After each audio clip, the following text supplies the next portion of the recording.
अब हम अगला टॉपिक शुरू करते हैं, एलिंगम डायग्राम। ठीक है, काफ़ी इंपॉर्टेंट टॉपिक है ये और इसको सॉल्व करने की बहुत ईजी ट्रिक्स है जो कि कोई नहीं बताया।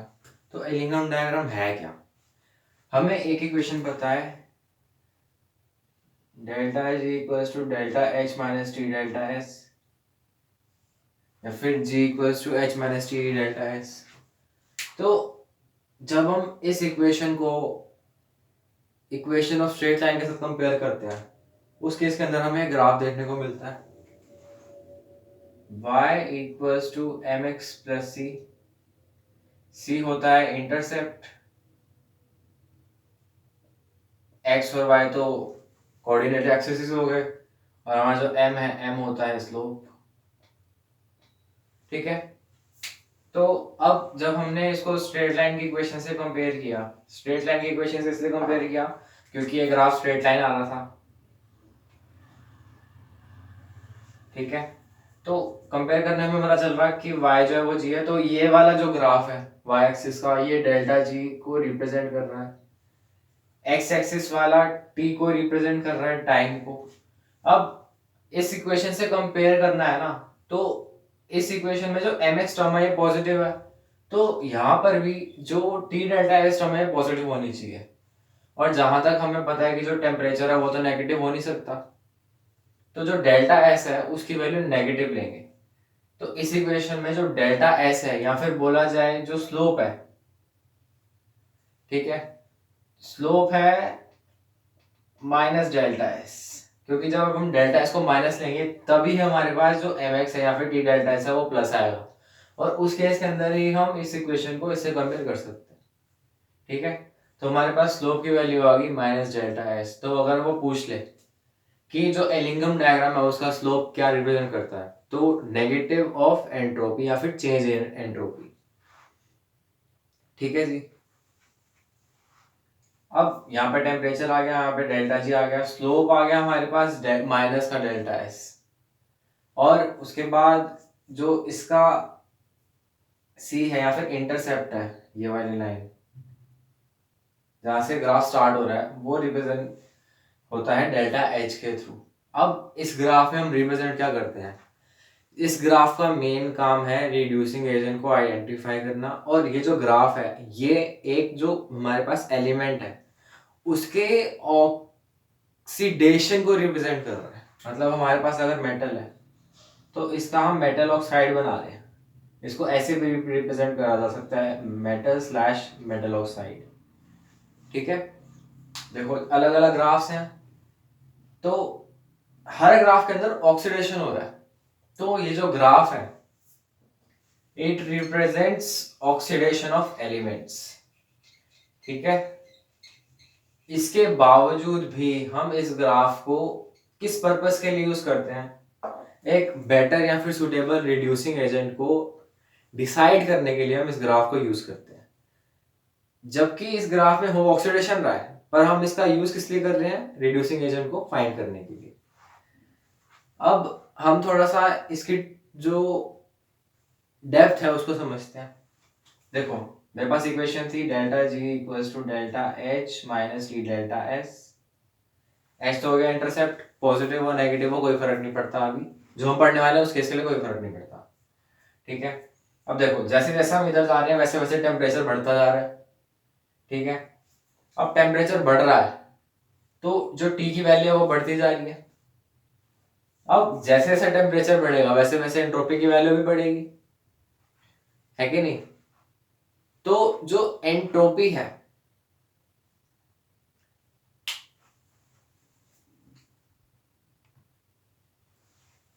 देखो जैसे जैसे ये प्रोसेस प्रोसीड कर रहा है मेटल ऑक्साइड के फॉर्मेशन का, इस केस के अंदर मेटल है उसको हम ऑक्सीजन के साथ रिएक्ट करवा रहे हैं तो मेटल ऑक्साइड बन रहा है। मेटल है सॉलिड, ऑक्सीजन है गैस, जो मेटल ऑक्साइड बना वो भी सॉलिड फॉर्म में मिलेगा हमें। ठीक है, तो ये भी सॉलिड है। तो हम एक, ये तो मेटल था ही सॉलिड में और प्रोडक्ट में भी मेटल सॉलिड में ही रहा है, तो उस पर हम फोकस नहीं मारेंगे फिलहाल। ऑक्सीजन इनिशियली गैसेस फॉर्म में था, बाद में वो सॉलिड फॉर्म में कन्वर्ट हो रहा है, तो जो इसकी एंट्रोपी है वो कम होती जा रही है। तो इस प्रोसेस के दौरान जो डेल्टा एस की वैल्यू है वो नेगेटिव होती जा रही है। इसीलिए हमने स्टार्टिंग में ही बोला था कि जो ये ग्राफ है इसके लिए डेल्टा एस की वैल्यू नेगेटिव है, ठीक है। और जो स्लोप है it is equal to minus delta S. Delta S को हमने नेगेटिव इसलिए लिया था, ठीक है।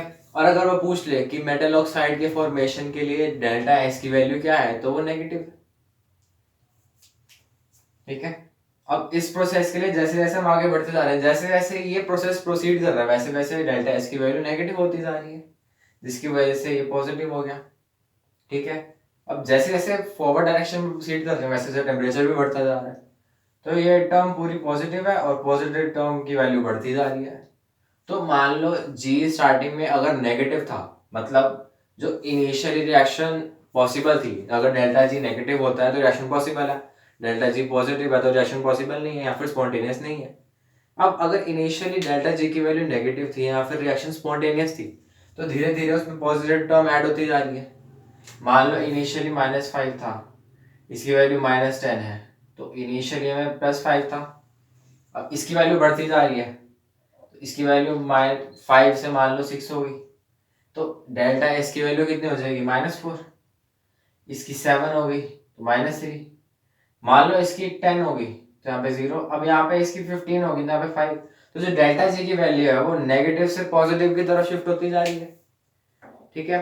तो मतलब जो रिएक्शन है वो नॉन स्पॉन्टेनियस होती जा रही है।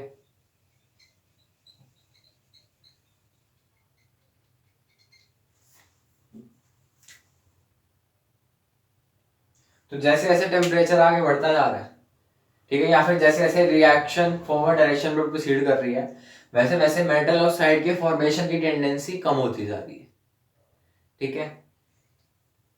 अब इसलिए हमने रिप्रेजेंट कैसे किया है, अब जो डेल्टा जी की वैल्यू है वो नीचे नेगेटिव है, ऊपर पॉजिटिव है, ठीक है। मतलब जो नीचे वाली रिएक्शन है वो अच्छे से होगी, ऊपर वाली रिएक्शन अच्छे से नहीं होगी। अब इससे हमें एलिंगम डायग्राम की बड़ी इंपॉर्टेंट स्टेटमेंट समझ में आनी चाहिए। According to Ellingham diagram, metal below can reduce the oxide of metal above it. अगर कोई नीचे वाला मेटल है वो ऊपर वाले मेटल के ऑक्साइड को रिड्यूस कर सकता है। अब कैसे कर सकता है ये समझना बहुत इंपॉर्टेंट है, ठीक है।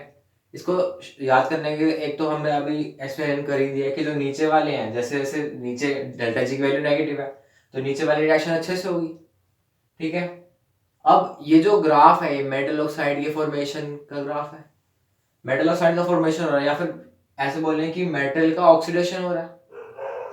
मेटल खुद ऑक्सीडाइज हो रहा है तो सामने वाले को रिड्यूस करेगा, ठीक है। अब नीचे वाली रिएक्शन अच्छे से हो रही है, ऊपर वाली रिएक्शन नहीं हो रही अच्छे से, ठीक है। तो जो नीचे वाले मेटल का ऑक्सीडेशन हो रहा है तो वो ऑक्सीडेशन उसका अच्छे से हो रहा होगा, स्पॉन्टेनियसली हो रहा होगा, मतलब वो सामने वाले को रिड्यूस स्पॉन्टेनियसली करेगा। उसकी जो रिड्यूसिंग पावर है वो ज्यादा होगी, ऊपर वाले की रिड्यूसिंग पावर कम होगी, क्योंकि वो अच्छे से ऑक्सीडाइज नहीं हो पा रहा, वो खुद अच्छे से ऑक्सीडाइज नहीं हो पा रहा, क्योंकि जो रिएक्शन है वो ऊपर स्पॉन्टेनियस नहीं है। ऊपर वाली रिएक्शन जैसे जैसे हम ऊपर आते जा रहे हैं वैसे वैसे डेल्टा जी की वैल्यू पॉजिटिव होती जा रही है, रिएक्शन नॉन स्पॉन्टेनियस होती जा रही है, अपने आप नहीं हो रही। मतलब वो खुद से ऑक्सीडाइज नहीं होना चाह रहा, मतलब वो इलेक्ट्रॉन गेन करना चाह रहा है, मतलब वो खुद रिड्यूस होना चाह रहा है, बट कि रिड्यूसिंग एजेंट से रिएक्ट नहीं करना चाहता, ठीक है।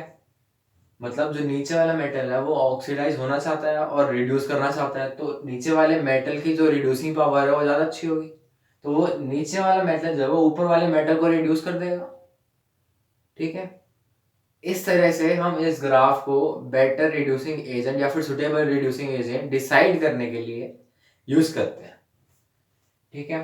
तो ये स्टेटमेंट बड़ी इंपॉर्टेंट है। अकॉर्डिंग टू एलिंगम डायग्राम जो मेटल नीचे है, ठीक है, वो मेटल ऊपर वाले मेटल के ऑक्साइड को रिड्यूस कर सकता है, ठीक है। अब ऊपर वाले मेटल के ऑक्साइड को ही रिड्यूस को करेंगे, क्योंकि मेटल को तो रिड्यूस कर नहीं सकते ना, सिंपल सी बात है। अब ग्राफ मेटल ऑक्साइड के फॉर्मेशन का है, तो अगर मेटल किसी पॉजिटिव ऑक्सीडेशन स्टेट में होगा तभी तो उसे रिड्यूस करेंगे, ठीक है।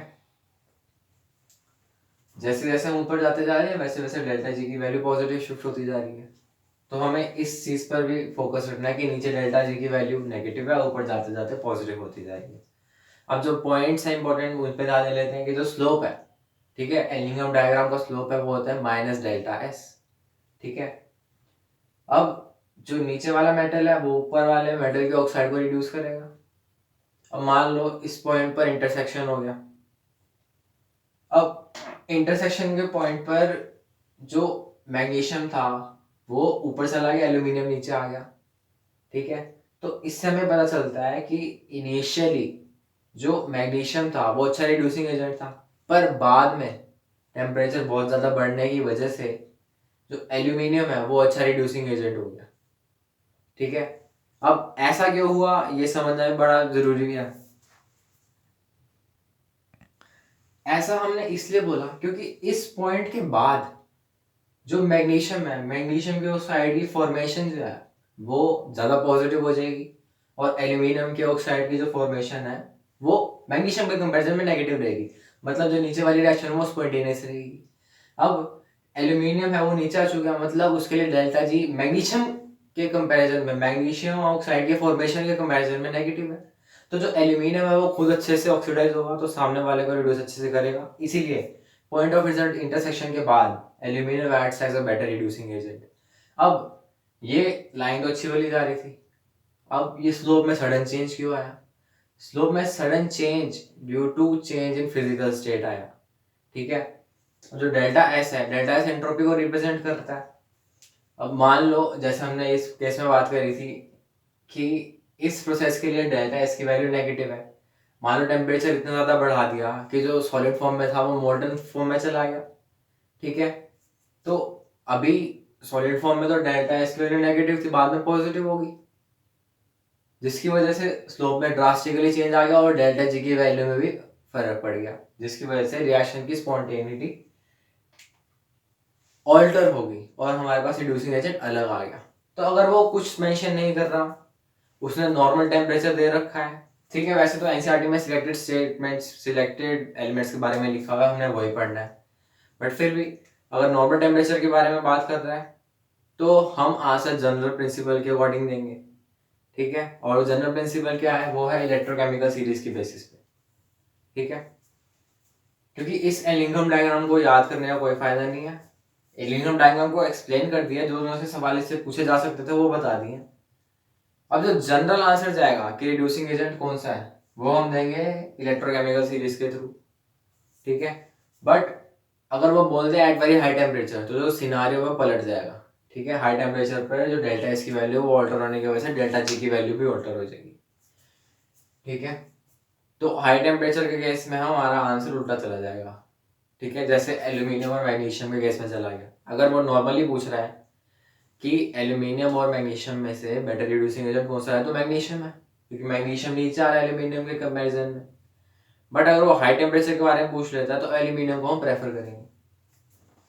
ठीक है, जैसे लो टेम्परेचर पर हम कार्बन मोनोऑक्साइड को प्रेफर कर रहे थे और हाई टेम्परेचर पर कार्बन को प्रेफर कर रहे थे, उसका ग्राफ भी एनसीईआरटी में दे रखा है, उसके बारे में भी हम पढ़ेंगे। ठीक है, अब इलेक्ट्रोकेमिकल सीरीज के बारे में देख लेते हैं। तो इसको याद रखने का तरीका, इसे किसी भी ट्रिक के थ्रू हम याद रख सकते हैं। ठीक है, इंटरनेट पे देख लेंगे, ये जो ट्रिक है हमारी, ये हमारा इलेक्ट्रोकेमिस्ट्री चैप्टर में दे रखा है। तो ये जो टेबल है हमें याद रहनी चाहिए। ठीक है, ये स्टैंड या फिर एसआरपी को रिप्रेजेंट करती है या फिर एसओपी को रिप्रेजेंट करती है, स्टैंडर्ड रिडक्शन पोटेंशियल या फिर standard oxidation potential, depending on the direction in which we are reading the series. अब मान लो हम इधर जा रहे हैं, इसके बाद ही कंटिन्यूएशन होती जा रही है। ठीक है, मान लो जैसे जैसे हम नीचे जाते जा रहे हैं, इधर से भी नीचे आते जाओ, इधर से भी नीचे आते जाओ, तो हम मेटल से नॉन मेटल की तरफ शिफ्ट हो रहे हैं। ठीक है, और नॉन मेटल की टेंडेंसी क्या होता है? इलेक्ट्रॉन को गेन करना। ठीक है, मतलब खुद रिड्यूस होना। मेटल का काम, सॉरी, मेटल से नॉन मेटल की तरफ जा रहे हैं तो नॉन मेटल का काम क्या है? इलेक्ट्रॉन को गेन करना। ठीक है, तो खुद रिड्यूस होना और ऑक्सीडाइजिंग एजेंट की तरह एक्ट करना। तो अगर हम एसआरपी की बात कर रहे हैं, स्टैंडर्ड रिडक्शन पोटेंशियल, ठीक है, रिडक्शन पोटेंशियल का मतलब क्या है? पोटेंशियल का मतलब होता है कैपेसिटी, और रिडक्शन पोटेंशियल की बात करें तो रिड्यूस होने की कैपेसिटी को बोलते हैं रिडक्शन पोटेंशियल। ठीक है, मतलब अगर मैं बोलूँ मेरा रिडक्शन पोटेंशियल बहुत ज़्यादा है, मतलब मैं अच्छे से रिड्यूस होना चाहता हूँ। तो हम जब नॉन मेटल की तरफ आएंगे तो इनका SRP ज़्यादा है, रिडक्शन पोटेंशियल इनका ज़्यादा है, क्योंकि इनमें रिड्यूस होने का पोटेंशियल ज़्यादा है। ठीक है, तो जैसे जैसे हम इधर आते जा रहे हैं वैसे वैसे जो SRP स्टैंडर्ड रिडक्शन पोटेंशियल या फिर ई नॉट सेल की बात करें उसकी वैल्यू बढ़ती जा रही है। मेटल्स के लिए उसकी वैल्यू नेगेटिव रहती है। फिर बीच में आ जाता है हाइड्रोजन, हाइड्रोजन के बाद जो वैल्यू है वो पॉजिटिव होती जाती है। ठीक है, स्टैंडर्ड रिडक्शन पोटेंशियल की। बट अगर स्टैंडर्ड ऑक्सीडेशन पोटेंशियल की बात करें या फिर SOP की बात करें तो उसके लिए इसमें सिनारियो रिवर्स हो जाएगा। अब अगर मैं पूछूं कैल्शियम और सोडियम में से कौन सा बेटर रिड्यूसिंग एजेंट है, तो आंसर जाएगा हमारा कैल्शियम, क्योंकि जैसे जैसे हम नीचे आते जा रहे हैं वैसे वैसे हम मेटल से नॉन मेटल की तरफ शिफ्ट होते जा रहे हैं, जैसे जैसे नीचे आते जा रहे हैं। ठीक है, मेटालिक प्रॉपर्टी कम होती जा रही है, मतलब मेटल का काम क्या होता है, इलेक्ट्रॉन लूज करना। मतलब मेटल क्या चाहता है, ऑक्सीडाइज होना चाहता है। मेटल खुद ऑक्सीडाइज होना चाहता है, सामने वाले को रिड्यूस करना चाहता है। ठीक है, तो जितना अच्छा मेटल उसका रिड्यूसिंग पावर भी उतनी बढ़िया। जैसे जैसे हम नीचे आते जा रहे हैं मेटालिक प्रॉपर्टी कम होती जा रही है तो रिड्यूसिंग पावर भी कम होती जा रही है। तो सोडियम और मैग्नीशियम में से सोडियम की रिड्यूसिंग पावर ज़्यादा है और मैग्नीशियम की रिड्यूसिंग पावर कम है, तो जो सोडियम है वो मैग्नीशियम के ऑक्साइड को रिड्यूस करेगा। ठीक है, और इसी सीरीज के अकॉर्डिंग हमें आंसर देना है। अभी हमने एलिंगम डायग्राम में देखा था कि जो मेटल नीचे होगा वो ऊपर वाले मेटल के ऑक्साइड को रिड्यूस करेगा। ठीक है, इस केस में उसका उल्टा है, जो मेटल ऊपर होगा वो नीचे वाले मेटल के ऑक्साइड को रिड्यूस करेगा। वाइस वर्सा है, इस वाले को याद रख लो। याद रखने का तरीका, मेटल से नॉन मेटल की तरफ शिफ्ट हो रहे हैं, ये सीरीज याद है, लिख लो इसको, साफ साफ दिख रहा है कि मेटल से नॉन मेटल की तरफ शिफ्ट हो रहे हैं। ठीक है, तो यहाँ पर जो मेटल है उसकी जो रिडक्शन पावर है वो अच्छी है। ठीक है, तो जितना ऊपर की तरफ रहेंगे वो वाला मेटल उतना अच्छे से रिड्यूस करेगा। ठीक है, तो जो ऊपर वाला है हमारे पास एलिमेंट उसकी रिड्यूसिंग पावर अच्छी है, वो अच्छा रिड्यूसिंग एजेंट है, वो ये पूछता है हमसे। अब जैसे हम सिल्वर और क्रोमियम के बारे में अगर कंपैरिजन करें तो एलिंगम डायग्राम के अकॉर्डिंग कौन सा नीचे है, क्रोमियम नीचे है। तो क्रोमियम है जो वो सिल्वर ऑक्साइड को रिड्यूस करेगा। ठीक है, सिल्वर के ऑक्साइड को रिड्यूस करेगा। और इस केस में देखो, ये रहा क्रोमियम, ये रहा सिल्वर। क्रोमियम सिल्वर के ऑक्साइड को रिड्यूस करेगा। इस सीरीज के अकॉर्डिंग में हमने ही देखा था, जो मेटल जितना ऊपर, जो एलिमेंट जितना ऊपर, ठीक है, उसकी मेटालिक प्रॉपर्टी उतनी ही ज्यादा, वो खुद ऑक्सीडाइज होना चाहते हैं, सामने वाले को रिड्यूस, मतलब जो ऊपर वाला मेटल है वो अच्छा रिड्यूसिंग एजेंट है। और इस ग्राफ के अकॉर्डिंग जो क्रोमियम है वो अच्छा रिड्यूसिंग एजेंट है, और हमारी सीरीज के अकॉर्डिंग भी क्रोमियम अच्छा रिड्यूसिंग एजेंट है सिल्वर के कंपैरिजन में। अब क्रोमियम और जिंक पे देख लो, जिंक पहले आता है क्रोमियम बाद में आता है, तो जिंक अच्छा रिड्यूसिंग एजेंट है। और इसके अंदर भी जिंक जो है वो क्रोमियम से नीचे आ रहा है। अब जिंक और एल्यूमिनियम में भी देख लो ना, जो ऊपर रहेगा वो अच्छा रिड्यूसिंग एजेंट है और इसमें जो नीचे रहेगा वो अच्छा रिड्यूसिंग एजेंट है। कैल्शियम, फिर मैग्नीशियम, फिर एल्यूमिनियम, फिर जिंक, इसको रीड आउट कर रहा हूँ मैं नीचे से ऊपर जाने पर, जिंक, फिर क्रोमियम और फिर सिल्वर। इस तरह से हमें याद रखना है इसको। ठीक है, तो हमें इसके बारे में पता होना चाहिए कि कौन कौन सी चीज़ें किस चीज़ को रिप्रेजेंट करती हैं। जैसे स्लोप माइनस डेल्टा एस होता है और डेल्टा जी वगैरह नेगेटिव पॉजिटिव क्या सब होता है वो भी पता होना चाहिए। बट जो आंसर है रिड्यूसिंग एजेंट का वो हम इलेक्ट्रोकेमिकल सीरीज के बेसिस पर देंगे। अब कुछ इंपॉर्टेंट हमारे पास जो एलिमेंट्स के बारे में इंफॉर्मेशन है इस में दे रखी है। डेल्टा जी नेगेटिव है इस रिएक्शन के लिए।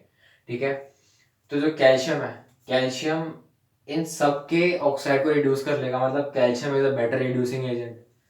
तो देखो यहाँ पे magnesium aluminium chromium, magnesium aluminium chromium, calcium इन सबके ऊपर आ रहा है। ठीक है, ऊपर आ रहा है तो उसका मेटेलिक नेचर ज्यादा है, तो वो ऑक्सीडाइज अच्छे से होगा, इलेक्ट्रॉन को लूज अच्छे से करेगा। ठीक है, जितनी ज्यादा मेटेलिक प्रॉपर्टी उतना ज्यादा इलेक्ट्रॉन को लूज करना चाहता है वो, क्योंकि मेटल का काम क्या होता है, इलेक्ट्रॉन को लूज करना। वो उतना अच्छा से ऑक्सीडाइज होगा, उतना अच्छा रिड्यूसिंग एजेंट की तरह काम करेगा। तो जो कैल्शियम है वो अच्छा रिड्यूसिंग एजेंट है इन सब के लिए, इसीलिए डेल्टा जी की वैल्यू नेगेटिव है। बट अगर हम अगली स्टेटमेंट की तरफ जाएं, इसमें कह रहा है कि क्रोमियम कैल्शियम मैग्नीशियम एल्यूमिनियम के जो ऑक्साइड को रिड्यूस करेगा। तो ये रहा क्रोमियम, और कैल्शियम मैग्नीशियम और एल्यूमिनियम इन सबसे ऊपर है। अब क्रोमियम इन सबसे नीचे है, तो क्रोमियम की जो नॉन मेटालिक प्रॉपर्टी है वो ज़्यादा है। क्रोमियम क्या चाहता है, इलेक्ट्रॉन को गेन करना, खुद रिड्यूस होना चाहता है, रिड्यूस करना नहीं चाहता। बट इस रिएक्शन में हम उसे करवा क्या रहे हैं, इन सबका रिडक्शन करवा रहे हैं, तो इस डेल्टा जी की वैल्यू नेगेटिव हो जाएगी। ठीक है, और ये रिएक्शन डेल्टा जी नेगेटिव, अगर वैसे तो स्पॉन्टेनियस नहीं होगी, अब एनर्जी दें तो एनर्जी देंगे, तो उस केस के अंदर जाके स्पॉन्टेनियस हो पाएगी। ठीक है, जैसे ये भी लिख रखा है कि जो कैल्शियम है वो मैग्नीशियम के ऑक्साइड को रिड्यूस कर सकता है। ठीक है, क्योंकि कैल्शियम ऊपर आता है, बट जो मैग्नीशियम है उसमें नॉन मेटालिक प्रॉपर्टी ज़्यादा है एज कम्पेयर टू कैल्शियम। ठीक है, तो वो कैल्शियम का जो ऑक्साइड है उसको रिड्यूस नहीं करेगा, क्योंकि जो स्टेबिलिटी ऑफ CaO है it is greater than MgO। अब ये जो आंसर ये दिया है ना, ये इसने एलिंगम डायग्राम के बेसिस पर दिया है, क्योंकि इस केस के अंदर जो कैल्शियम ऑक्साइड है उसके लिए डेल्टा जी की वैल्यू नेगेटिव है। ठीक है, मतलब ये रिएक्शन स्पॉन्टेनियस है, और ऊपर वाली रिएक्शन मैग्नीशियम की नॉन स्पॉन्टेनियस है इससे कंपैरिजन में। ठीक है, कम स्पॉन्टेनियस है, तो जो इसकी स्टेबिलिटी होगी वो ज़्यादा रहेगी। ये आंसर किया एलिंगम डायग्राम के बेसिस पे। पर जो हमने याद रखा हुआ है इलेक्ट्रोकेमिकल सीरीज के बेसिस पर, वो हम याद रखा है कि जो ऊपर रहेगा उसका मेटालिक प्रॉपर्टी ज़्यादा रहेगी, वो इलेक्ट्रॉन अच्छे से लूज करना चाहता है, क्योंकि मेटल की प्रॉपर्टी क्या होता है, इलेक्ट्रॉन को लूज करना, अच्छे से खुद ऑक्सीडाइज होना चाहता है, सामने वाले को रिड्यूस करना चाहता है। तो ऊपर वाला मेटल रिड्यूसिंग एजेंट के रिएक्ट करेगा, बट नीचे वाला मेटल रिड्यूसिंग एजेंट के रिएक्ट नहीं करेगा। इसीलिए मैग्नीशियम रिड्यूसिंग एजेंट के रिएक्ट नहीं कर रहा, जबकि कार्बन ऐड कर रहा है, क्या सॉरी कैल्शियम ऐड कर रहा है। तो एलिंगम डायग्राम में इतना था, और एक हमें सिर्फ कार्बन का ग्राफ देखना है और हमारा ये टॉपिक वाइंड अप हो जाएगा। अभी हमारे पास ग्राफ दे रखा है कार्बन के लिए। अब हमें पता है कि जो लो टेम्परेचर है, लो टेम्परेचर पर हमारे पास carbon monoxide better reducing agent होता है, और हाई टेम्परेचर पर कार्बन बेटर रिड्यूसिंग एजेंट होता है। ठीक है, और आयरन ऑक्साइड की स्मेल्टिंग के लिए हम कार्बन मोनोऑक्साइड को प्रेफर करते हैं, और जिंक ऑक्साइड की स्मेल्टिंग के लिए हम कार्बन को प्रेफर करते हैं। तो फिलहाल हम देख लेते हैं कि हाई टेम्परेचर और लो टेम्परेचर पर हम कार्बन और कार्बन मोनोऑक्साइड में से किस को बेटर रिड्यूसिंग एजेंट डिटरमाइन करते हैं, किस क्राइटेरिया पर। ठीक है, एक रिएक्शन हमारे पास है कार्बन ऑक्साइड के ऑक्सीडेशन की, कार्बन मोनोऑक्साइड के ऑक्सीडेशन की। दूसरी रिएक्शन हमारे पास है कार्बन के ऑक्सीडेशन की। तो सबसे पहले जो कार्बन मोनोऑक्साइड का ऑक्सीडेशन है, जैसे जैसे टेम्परेचर बढ़ता जा रहा है, मतलब हाई टेम्परेचर की बात करें, ठीक है, ठीक है, जैसे जैसे हम इधर जा रहे हैं वैसे वैसे कार्बन मोनोऑक्साइड का जो ऑक्सीडेशन है उसकी डेल्टा जी की वैल्यू बढ़ती जा रही है।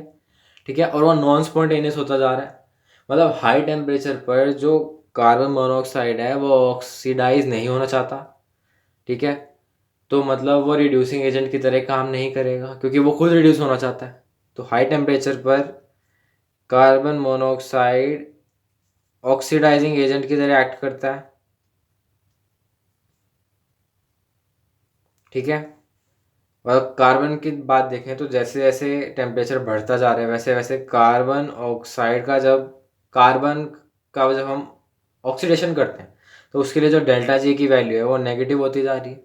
ठीक है, मतलब ये रिएक्शन स्पॉन्टेनियस होती जा रही है, मतलब कार्बन ऑक्सीडाइज होना चाह रहा है और सामने वाले को रिड्यूस करना चाह रहा है, इसीलिए हाई टेम्परेचर पर कार्बन जो है वो रिड्यूसिंग एजेंट की तरह एक्ट करता है। इसीलिए हम हाई टेम्परेचर पर कार्बन को एज अ रिड्यूसिंग एजेंट की तरह प्रेफर करते हैं, और लो टेम्परेचर पर CO is preferred as a better reducing agent। ठीक है, और ये टेम्परेचर कितना होता है, 710 डिग्री सेल्सियस होता है। ठीक है, सेल्सियस में है टेम्परेचर, और हमें टेम्परेचर भी याद रखना है। 710 डिग्री सेल्सियस पर ये रिएक्शन पॉइंट्स इंटरसेक्ट कर जाते हैं। अब एक बार देख लेते हैं कि इसमें क्या मेंशन कर रखा है। इसमें दे रखा है कि according to a Lingam diagram, at high temperature, that is 710 or above it, oxidation of carbon contains more negative delta G। ठीक है, इसीलिए रिएक्शन स्पॉन्टेनियस है, और carbon as a better reducing agent की तरह ऐड करता है। तो ये सब फंडा जो है ना वो हम डेल्टा जी की वैल्यू पर देंगे। अगर वो रिड्यूसिंग एजेंट के बारे में पूछा तो हमें ऑब्वियस है कि आंसर लिंगम डायग्राम के बेसिस पर ही जाएगा। ठीक है। बट हमने इसे किस तरह से याद रखना है, हमें इसे इलेक्ट्रोकेमिकल सीरीज के थ्रू याद रखना है, क्योंकि अगर हम एलिंगम डायग्राम को रटने बैठ जाएंगे तो वो पॉसिबल नहीं है, वो एक टाइम के बाद हम भूल ही जाएंगे। इलेक्ट्रोकेमिकल के सीरीज के सीक्वेंस को याद रख लो, उसी से हमारा काम सब सॉल्व हो जाएगा। ठीक है। अब यहाँ पर कुछ क्वेश्चंस दे रखे हैं इसके, वो देख लेते हैं। अब इसने पूछ रखा है कि the slope of line of Ellingham diagram for processes. अब एलिंगम डायग्राम के स्लोप की एलिंगम डायग्राम के स्लोप के बारे में पूछ लिया, और वो भी किस प्रोसेस के लिए, मेटल ऑक्साइड के फॉर्मेशन के लिए। और एलिंगम डायग्राम होता क्या है, मेटल ऑक्साइड के फॉर्मेशन का डायग्राम होता है। और जो स्लोप की वैल्यू होती है वो -डेल्टा S होती है, तो आंसर ये चला जाएगा। ठीक है। नेक्स्ट सवाल पूछ लिया, the true statement at temperature T temperature पर ट्रू स्टेटमेंट क्या है। देखो जी, तो हमारे पास ये दो स्टेटमेंट्स दे रखी हैं। अब एक तरफ उसने पूछ रखा है डेल्टा S की वैल्यू, ठीक है, दो स्टेटमेंट उसने डेल्टा G की वैल्यू दे रखी है। तो डेल्टा S की वैल्यू हम कैसे डिसाइड करते हैं, हम देखते हैं कि स्टेट क्या है प्रोडक्ट की। ठीक है। पहले वाले प्रोसेस में देखो, सॉलिड तो सॉलिड में ही है, जो गैस है वो भी सॉलिड में कन्वर्ट हो रहा है, तो जो डेल्टा S की वैल्यू है या फिर जो एंट्रोपी है वो कम होती जा रही है। तो इस प्रोसेस के लिए जो डेल्टा S की वैल्यू है वो नेगेटिव है। ठीक है, जबकि पॉजिटिव दे रखी है। और अगर लास्ट वाले प्रोसेस की बात करें तो इस केस के अंदर भी हमारा सेम रिएक्शन दे रखी है, और इसमें कह रहा है डेल्टा S की वैल्यू नेगेटिव है, तो ये आंसर चला जाएगा, क्योंकि जो एंट्रोपी है वो कम होती जा रही है। ठीक है, या फिर बोलें कि नेगेटिव होती जा रही है। अब इस केस के अंदर हमें एलिंगम डायग्राम के अकॉर्डिंग पता है कि जो नीचे वाला मेटल है वो ऊपर वाले मेटल के ऑक्साइड को रिड्यूस करता है। तो पहले इसने दे रखा है कि जो M' है वो MO को रिड्यूस कर रहा है। ठीक है, तो जो M' है वो MO को रिड्यूस करना चाहिए। तो ये रिएक्शन जो है वो स्पॉन्टेनियस होगी।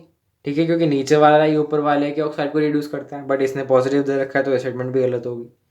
और इसने अगली इक्वेशन में दे रखा है कि जो मेटल ऑक्साइड है ये वाला, मतलब जो ऊपर वाला मेटल है वो नीचे वाले के मेटल ऑक्साइड को रिड्यूस कर रहा है, पॉसिबल नहीं होता।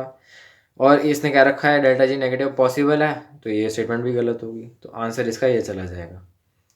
तो हमने डेल्टा S देखना है कि स्टेट क्या चल रही है उसकी, गैस से सॉलिड में जा रहा है, डेल्टा S को फाइंड करने का क्राइटेरिया ये है, सॉलिड से अगर गैस में कन्वर्ट हो रहा है, मतलब जो प्रोडक्ट है एंड प्रोडक्ट उसमें सॉलिड की कंसनट्रेशन ज़्यादा है, तो डेल्टा S की वैल्यू नेगेटिव होती जा रही है।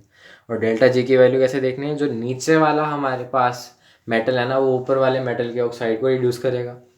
ठीक है, तो अगर नीचे वाला मेटल है वो ऊपर वाले मेटल के ऑक्साइड को रिड्यूस कर रहा है, तो ये वाली जो एक्शन है इसके लिए डेल्टा G की वैल्यू पॉजिटिव रहेगी, जबकि इसने नेगेटिव रहेगी, क्योंकि रिएक्शन हो रही है। जबकि इसने पॉजिटिव रखा है तो यहाँ से गलत चला गया। तो इस टाइप के क्वेश्चन वो पूछ सकता है एग्जाम में अकॉर्डिंग टू और रिलेटेड टू एलिंगम डायग्राम।